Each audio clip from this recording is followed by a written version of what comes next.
Good morning, day 4.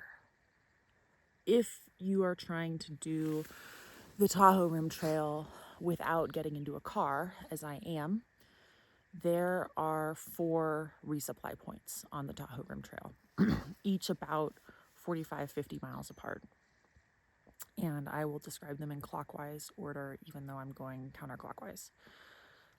First of all, there's Tahoe City, which is the best, the easiest.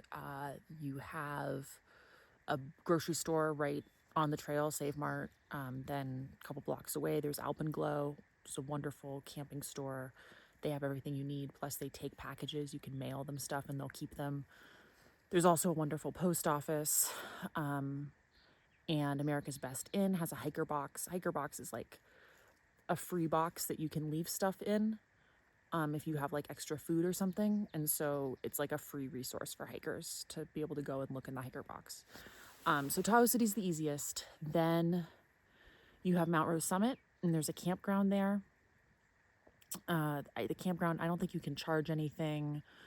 I'm not sure if you can mail packages. I don't think you can mail packages there, but you can drop stuff off. The people who run the campground are really nice, and they have a bear box that's sort of dedicated to TRT hikers. So you can stick a package in there, and they also have a hiker box in there. So there's like some free food and stuff. Then there is Kingsbury, which is about half a mile off trail at the Nevada base of Heavenly. There is a convenience store called the Tramway Market, and they accept packages. You can mail stuff to them or you can drop off a package. They also have a hiker box, I believe. And then there's like a restaurant next door, and you can charge electronics either at Tramway Market or at the restaurant. And then finally there's the Echo Chalet, and that is the least amount of like support of those 4. It's basically just a store, and you can't charge anything. I don't think they have a hiker box, and they don't accept packages. So you're just buying stuff in that store. That means if you're trying to do this in the most practical way, what would make the most sense is to leave from Echo Chalet, or actually leave from Highway 50. Like, get someone to drop you off on Highway 50, because it is kind of a sketchy crossing. But anyway, for personal reasons, I wanted to start in Tahoe City. So that meant that I had to resupply at Echo Chalet. And so got 6.8 miles down to the chalet, which opens at 9 a.m. So I'm hoping to be there as close to 9 a.m. as possible to resupply. Goodbye, Aloha Lake.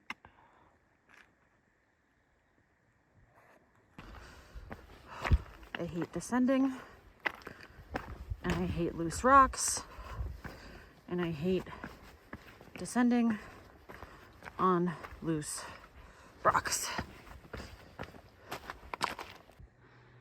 Along these lakes, the Echo Lakes, there are what have been described to me as cabins. But now I see them, they are not cabins, they are houses. And they've got docks, though. Notice that these are the kind of docks that you can bring in the winter because these lakes freeze.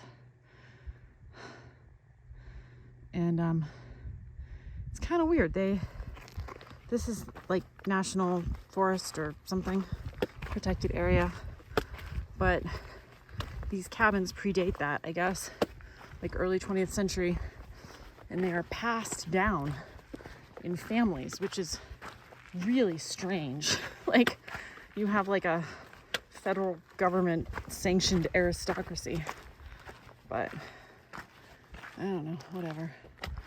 See them over there? There's a lot of them. Pretty nice setup. There's a water taxi that goes up the lake.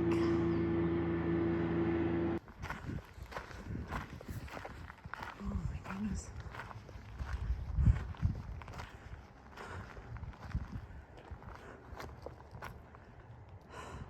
There's Lake Tahoe. That's South Lake. That fire burn right there is from the Caldor Fire. which was in, I don't know, 2012, 2014, somewhere in there. On the back side of that ridge is Fallen Leaf Lake. And then over here, there's Highway 50. There's the traffic circle that you go right there, and you go, I forget the name of the pass. I think technically it's 89, but I always think of it 88 because it goes up to, intersects with the road that goes up Carson Pass. But it goes over a pass right here. I'm going to be crossing over that road, I think tomorrow. And then you can see the burn scar on the Caldor Fire last summer. It came up the canyon, Highway 50, and just came blaring through this little opening here. Came up here a little bit into Desolation Wilderness. No one expected it to. And then, as you can see, it's just a clear shot into South Lake. And everyone expected South Lake to burn, but it didn't. The fire hopped over the populated area down there. You can see it burned a little bit on the mountain on the other side, but I don't think it hit any buildings, largely thanks to the amazing heroic work of the firefighters. And I also imagine that there was a lot of forest thinning that happened around the populated areas in the past. So that's that, and I am not going through that burn area. I think I'm going on the other side of these mountains here. I think I come over like up there, and then go back around to that mountain there. So the couple miles of burn that I'm gonna have to go through after the chalet is the only burn that I'm gonna be walking through, amazingly. The chalet and a bathroom. Very excited. I'm in the burn section from the Caldor Fire last summer. All those buildings down there that were saved.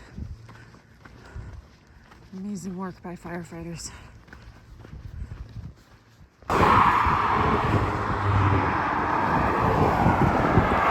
This is insane. Ooh, I got a gap.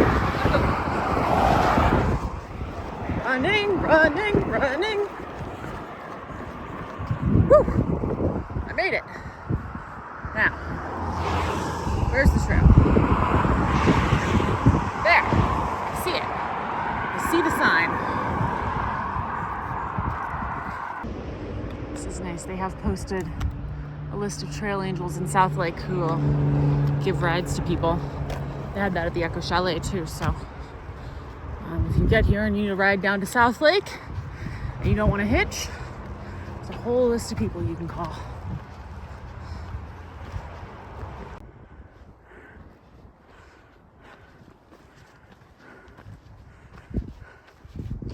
Trail markers did about as well as the trees did through here.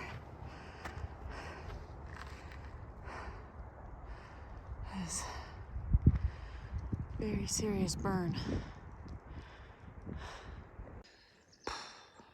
I am at 7,500 feet, and over the next 2.5 miles, I'm going up to 87 something, between 87 and 88. It's not even like a pass, it's not a mountain, it's nothing, it's just a climb. This is a relentless climb. Now look at this. This is some East Coast bullshit right here. How are horses doing this? I don't know, but those horses I saw yesterday did. I am now at 8,750 feet. And it is 4:45. I averaged a mile an hour up that thing. That was brutal. Really steep. And also my left shin has started to hurt. In fact, I'm kind of limping as I'm doing a flat hiking pulse. Anyway, that's what I'm thinking through. I mean, this whole experience, it's all about logistics, right? It's like you just have like one logistics challenge after another. Even your body is a logistics challenge. And you just have to problem solve and figure it out. So back to snow and mosquitoes.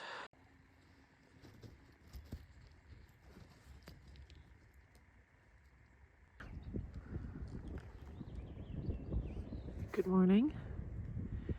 Day 5. Well, I got myself into a better headspace after that climb. How lucky is this? That this is where I got to stop. But I realized that the pain in my left ankle was on the side of it. So that's the muscle where I broke my ankle a few years ago. And it has a tendency to start hurting sometimes. So that was like, okay, that's fine. I can live with that. Here's Showers Lake. We're close to 89. There's people camping out here. Be a nice place to camp. Oh, and look at that view.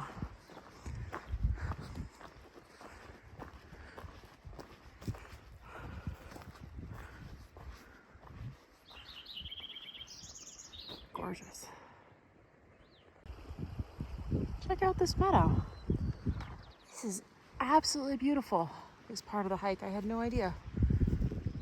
Back at the chalet, there was a signpost for Big Meadow. I was thinking that was like where there was a road or something, but I have a hard time believing that this is not Big Meadow because I have never seen a meadow this big in my life. Watch, I'm gonna be proven wrong.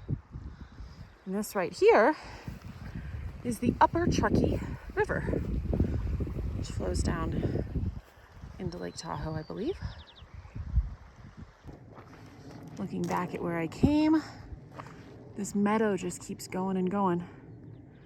And somewhere around those cabins there is where the PCT and the TRT split up. So I will finally be leaving the Pacific Crest Trail. It heads south to Carson Pass, and I head east and north back towards Lake Tahoe.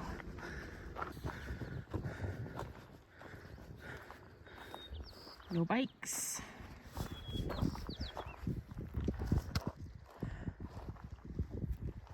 And this,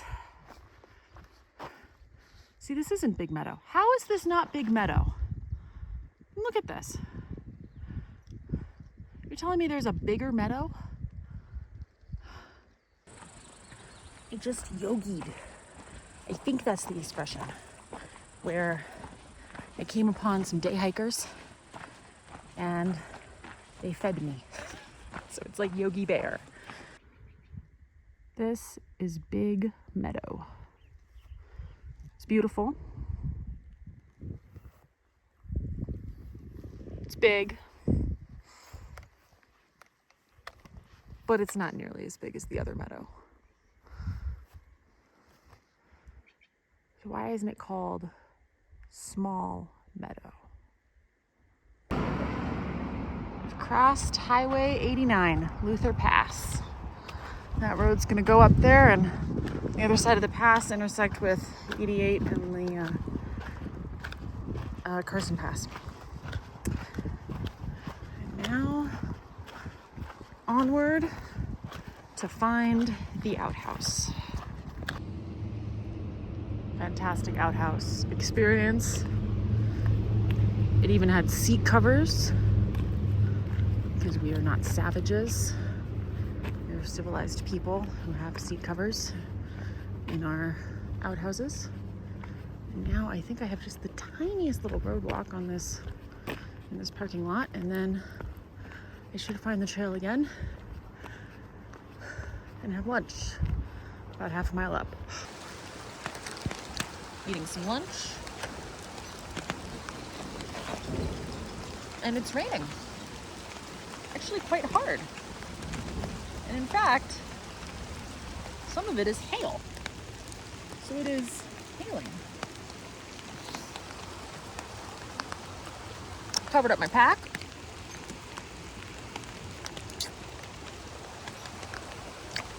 I was gonna put on my rain jacket, but then I was like, it'll cool me down.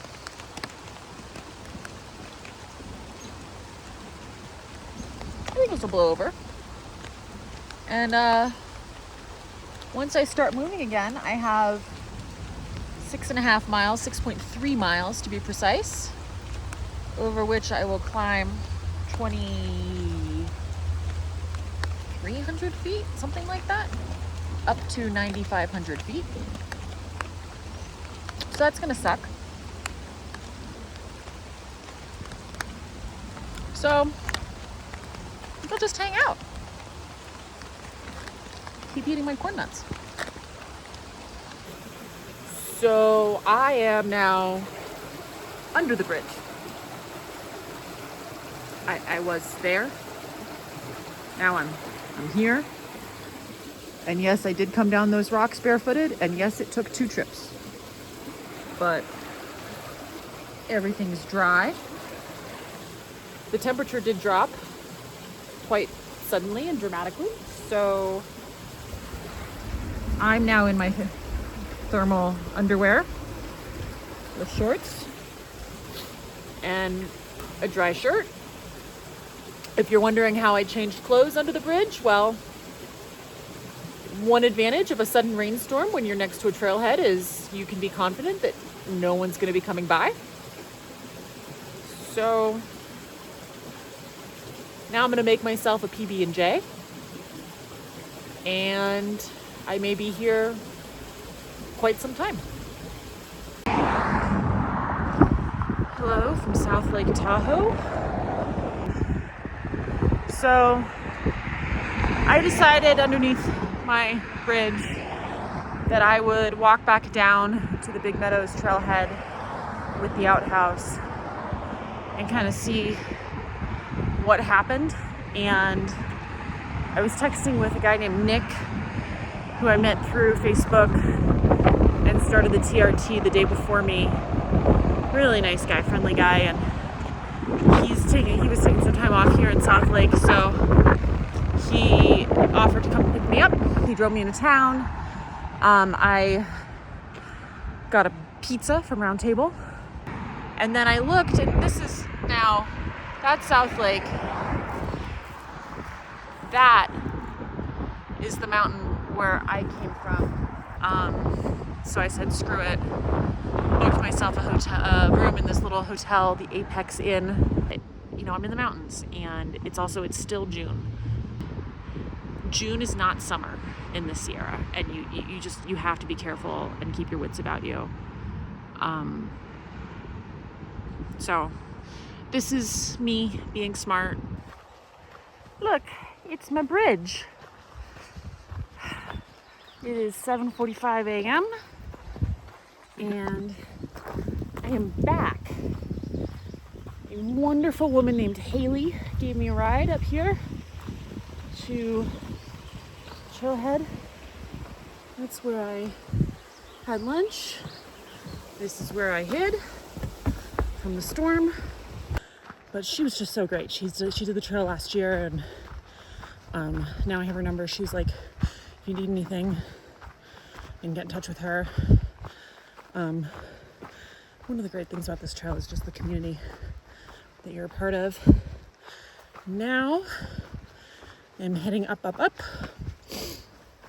And we'll see where I get today, but the thing I've learned is don't make plans.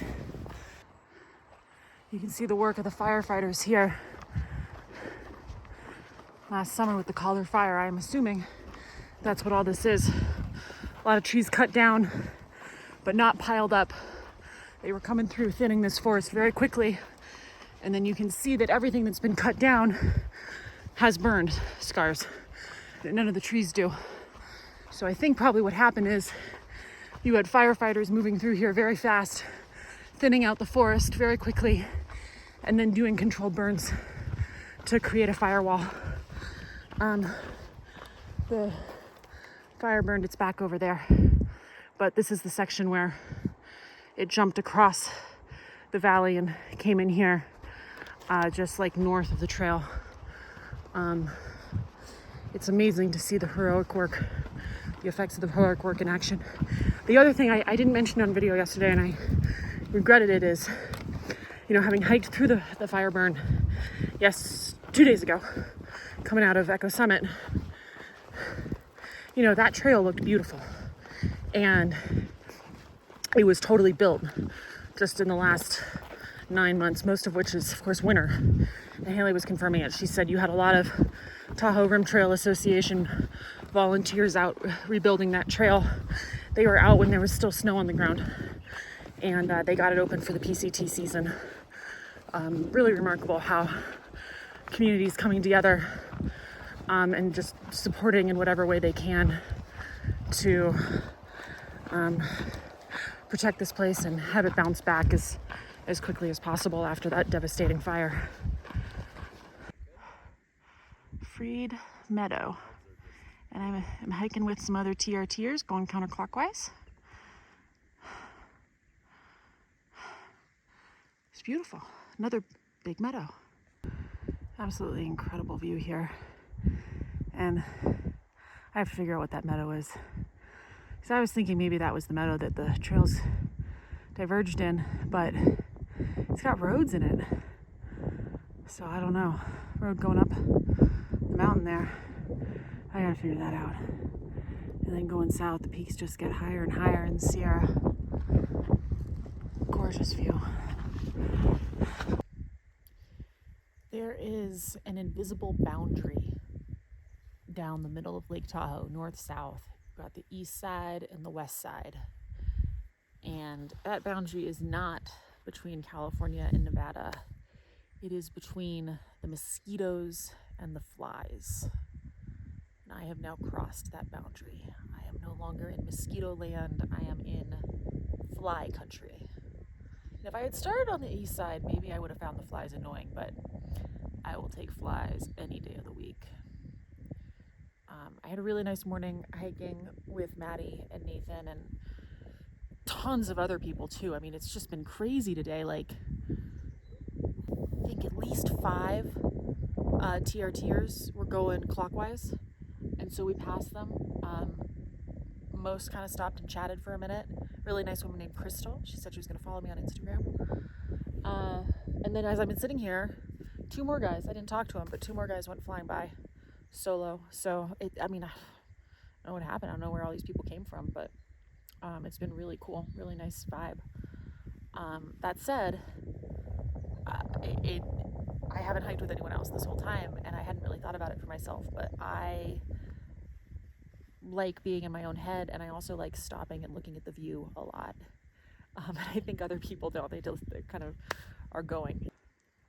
I'm less than a mile out from Armstrong Pass, and Armstrong Pass is noteworthy because there is a fire road, dirt fire road, pretty sketch but drivable, that comes from Highway 89 just a few miles past where I got dropped off, like a few miles past the Big Meadow trailhead.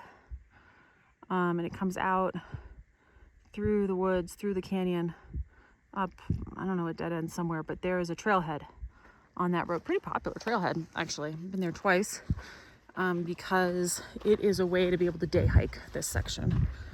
This is between 89 and Kingsbury is probably a little too ambitious to do as a day hike for most people. They have information about that on the TRTA website, so if you're interested, definitely check it out. Here is the junction. That way to Big Meadow, where I came from this morning. That's the road down to the fire road. I guess it's called FSRD 51-1. And this way is me, Star Lake. This climb is kicking my ass. It's unrelenting. It's a lot of elevation. You know, it's these ones where it's like, oh, it's just a couple miles, 2-3 miles. I don't even know what this one is supposed to be, but I am crawling. Wow, some view.